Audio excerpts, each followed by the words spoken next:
In the near future, a new illness known as the maize virus spreads throughout Europe, causing infected people to turn into killer zombies. Most of the continent manages to control the issue, but Ireland is devastated. Eventually a cure is discovered, but it only works on 75% of the infected people, while the other 25% seem to be resistant to it. Those who get better are known as the cured and can have a normal life again. The ones who stay infected are known as the resistant and kept in captivity, although the general public thinks they should be killed to avoid a new outbreak. The cured are still able to remember the days they spent as zombies and the horrible things they did, so many of them have to deal with serious PTSD. Senan is currently having bloody visions of his past, so he runs to check himself in the mirror. There are some veins on the corner of his eye, which are the mark of a cured person, and this helps him calm down. Soon his cured friend Connor comes to check on him and they both agree they don't think life will truly go back to normal. Later Senan sees Sergeant Cantor, his rehabilitation officer. Senan shares that he was infected for 4 years and that he has nightmares, but Cantor sees this as a good thing because he believes the cured should always remember how much suffering they caused. He then announces that Senan will be taken in by his sister-in-law Abigail, which is very surprising. People still see the cured as dirty and dangerous, so they don't want them in their houses. Usually they end up in accommodation centers. When Senan and Connor take the bus, they watch how much the city has changed. Now there are soldiers and camps everywhere. People riot on the streets and the government is debating what to do with the resistant. Outside the accommodation center there are dozens of protesters throwing objects as they call the cured murderers and not human. Once they reach their destination, Senan and Connor say goodbye with a hug and Connor advises Senan not to share his secret with his sister-in-law. Meanwhile, Abigail is a reporter who lives with her son Killian. Unfortunately, her husband Luke died during the outbreak. When Senan arrives, Abigail welcomes him with a hug. Senan tells her she doesn't need to help him, but Abigail says it's what Luke would have wanted, not to mention this is his house. She also asks about Luke's last moments, but Senan claims he and his brother were separated during the evacuation. That night Senan can't sleep and keeps thinking about how it all started. He and Luke had been together when the evacuation sirens started echoing throughout the city. Luke immediately went looking for his family but couldn't find them. At that moment a zombie appeared behind Senan and attacked him, so Luke quickly tried to help him by hitting the creature with a tool. Unfortunately it was too late. Senan was already infected, and he told his brother to run. Luke quickly left and locked the door behind him. However, Senan went crazy and started to bring it down. The next day Connor visits his father to ask him if he can find him a better job. Currently he's working as a cleaner, but he wants to be a lawyer like before the infection. His father is disgusted by the request and pushes Connor against a car, calling him a monster because of what he did to his mother. In the meantime, Senan takes his old bike to the treatment center where he's working. An officer first checks his eyes to make sure he's cured before letting him pass. Dr. Joan asks him to deal with a resistant called Joe who has been restrained to a bed. She freaks out when she sees Joan, screaming and growling as she tries to free herself. Senan manages to hold Joe down because she only hates the doctor, not him, and now Joan can give her an injection. Joan also explains that Joe recognized Senan as one of her own because even after getting cured, traces of the virus are still in his cells. Afterward, Senan sits with Joe and bathes her while showing her some compassion. When Abigail goes to school to pick Killian up, the other parents judge her for welcoming a monster into her house. Sometime later Senan visits Connor at the accommodation center and tells him that the resistant don't attack the cured. This makes Connor think the cured would be safer around the resistant than bigoted normal people. Their chat is interrupted by Connor, who scolds Connor for skipping work.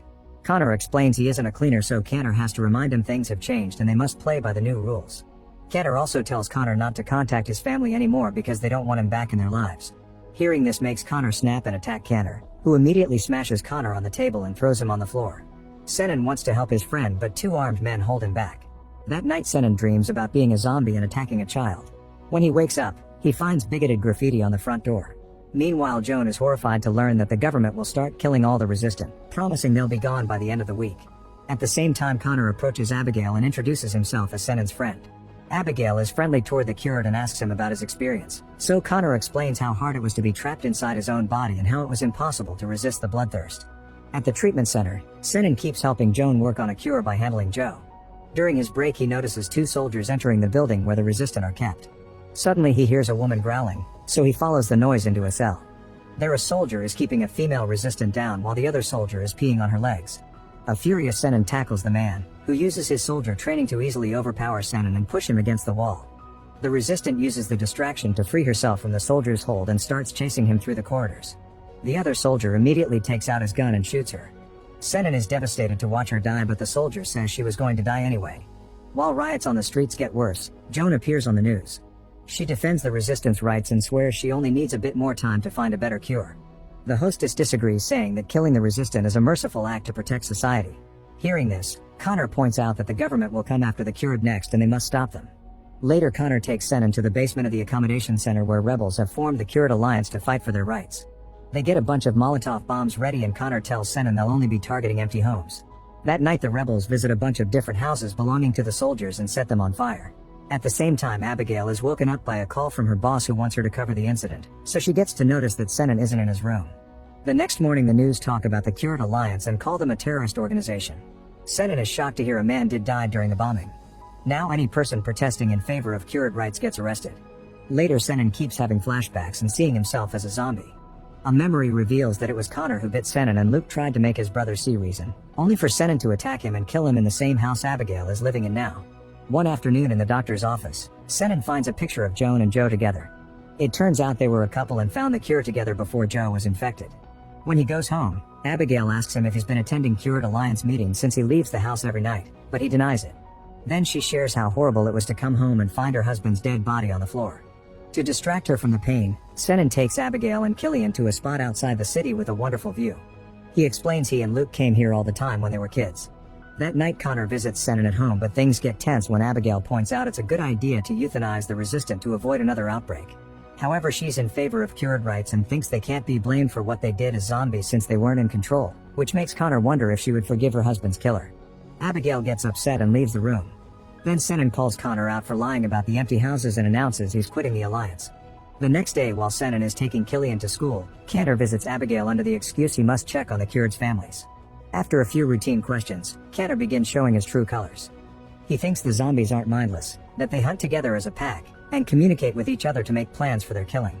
Connor leaves a confidential file for Abigail and asks her to call him if she knows anything. Then he leaves. When Abigail opens the file, she's surprised to see pictures of Senan and Connor while they were zombies. Afterward, Abigail sneaks into the accommodation center through the back door to get some footage. She records 5 Cured standing in a circle with their eyes closed as they synchronize their panting. When a Cured sees her, Abigail moves to another floor and finds Connor giving a speech to convince more Cured to join his rebel cause. Suddenly she's pushed against the wall by the woman who saw her, but Connor stops them before things escalate. Abigail accuses him of being behind the bombings and tells him to stay away from her family, repeating the things Connor said about hunting as a pack. This makes Connor suspicious since she isn't supposed to know that. On her way out, Abigail notices people following her, probably to get her camera. She runs to hide inside an empty room and climbs out the window, only for a man to grab her and try to pull her back in. Abigail defends herself and brings down the window on the guy's hand before running away. In her office, Joan hears that the soldiers have killed all the resistant in level 1. She then notices Joe sitting up on her stretcher, so she approaches her to try to communicate with her. As soon as Joan tries to touch her, Joe jumps on her and makes her fall. The noise immediately gets the attention of the soldiers, who come in to tie a rope around Joe's neck as if she were a dog. They announce they'll take her to be euthanized like the others, ignoring a crying Joan begging for more time. That night Joan meets with Connor in secret. Meanwhile at home, Abigail finds a new graffiti on the window, but when she comes out she doesn't see anybody around. Suddenly a masked man breaks into the house and hits Senan with a bat, calling him Cured scum before adding more graffiti to the living room walls. As Senan lies on the floor in pain, he keeps hallucinating about Luke's death and the man hits him again to knock him out before running away. In the morning the police take a quick look at the graffiti, but they explain this happens often in houses where the Cured live, so there isn't much they can do without identifying information. Then Senan goes to see Connor and tells him he was right, so he wants to join the alliance again to protect his family. Meanwhile, Abigail discovers the intruder took the memory card from her camera that had the recording of the rebels meeting. Thinking someone from the alliance did this, Abigail calls Connor and tells him Connor is planning something. At the accommodation center, Senan joins an alliance meeting and is surprised to see Joan there. They're making a plan to save Joe, but Senan doesn't want to get any guards killed. Suddenly they hear some noises and discover that the soldiers are raiding the building, aggressively beating anyone that resists. Connor and the rebels immediately run away, but Senan refuses to follow them and the soldiers quickly catch him. They ask him some questions, yet Senan stays silent. Moments later Connor finds Abigail with Killian at the park and tells her that Senan killed Luke, showing her the scar Luke left on his neck when he tried to save his brother. Meanwhile, Connor tries to interrogate Senan and even offers protection for his family, but Senan still refuses to talk. Since there isn't enough evidence, Senan is released. On his way out, a Cured brings him a message from Connor about the next meeting. When Senan gets home, Abigail demands the truth, so he finally tells her that he killed Luke. Abigail is upset because he lied to her and kicks him out as she screams in tears. That night Senan meets with Connor, who explains he told Abigail the truth because Senan had to learn that even those who appear to be nice can turn against the Cured. This makes Senan realize Connor hasn't had nightmares. At that moment they're found by Connor, who now has enough proof to link them to the bombings. Senan cooperates and handcuffs himself, But Connor grabs a broken bottle and jumps on Connor to brutally stab his neck multiple times until the sergeant is dead. Then Connor grabs Connor's gun and points it at Senan because it was him who tipped Connor off. Senan explains he couldn't let Connor keep on hurting people. At that moment they hear sirens coming and Connor says the plan is already in motion before running away. The next day the cured sneak into the treatment center by using doctor uniforms Joan got them. They stab the guards before going to the control room, where Joan uses her password to unlock Joe's cell. Suddenly a cured rebel makes her step back under threat and opens all the other cells too, ignoring Joan's protests. At the same time Senan arrives in the building and walks through the corridor full of resistant without getting hurt because they can smell the virus in him. When the armed rebel tries to leave, Senan tackles him to the ground. At that moment more soldiers arrive and open fire to kill any resistant sneaking out of the building. A bomb left by the rebels earlier suddenly explodes and destroys the gate, allowing all the resistant to run outside at the same time. Senan does his best to avoid being stepped on, but the rebel doesn't make it. After all the resistant are gone, Senan looks up and is shocked to see Joe still in her cell. He runs away as well, and outside the building he finds the zombies attacking the soldiers to feed on them. Back to Joan. She also notices that Joe didn't leave and goes to sit next to her. The women hold hands and even share a kiss before a crazy resistant jumps on Joan to bite her. At home Abigail hears a growling noise and grabs an axe before going outside.